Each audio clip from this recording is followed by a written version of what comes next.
Hello teachers, my name is Anushka Shaw from class 10. Today I am going to explain the ball poem by John Behrman. In this poem is about losing something which we love and then learning to grow up.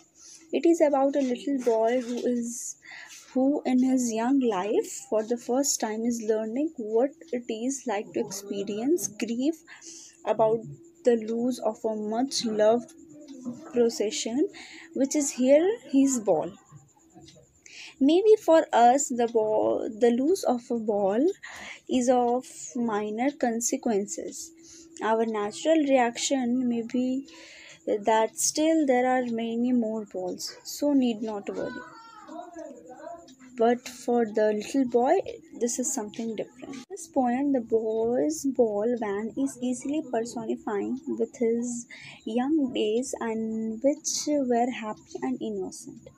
People may take balls just as they will take away our innocence and force us to grow up soon.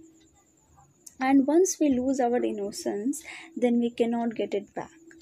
But despite all of these, we have to learn to stand up. Obviously, we need to be strong and get on with our life, irrespective of sadness inside.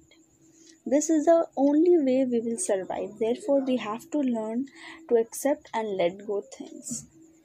Poet has made the use of the imaginary while telling how the ball personifies the spirit of a boy's childish innocence. We may visualize how the spirit of the little boy, like the ball, is sinking into the darkness water of the harbor.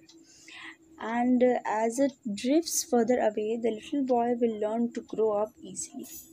And that part is linked to the ball grows up as well, until it is no longer a little boy. Thus, the reader may interpret this poem literally and metaphorically both. If literally, then it is a soulful picture of little boys growing up and learning to deal with the loss of the first in his possession. If metaphorically, then it is the story of mankind learning to deal with the loss of their loved things or poem. Conclusion of the ball poem by John Behrman is this poem successfully describes how we may feel to lose something that we love and grow up eventually without it. Thank you.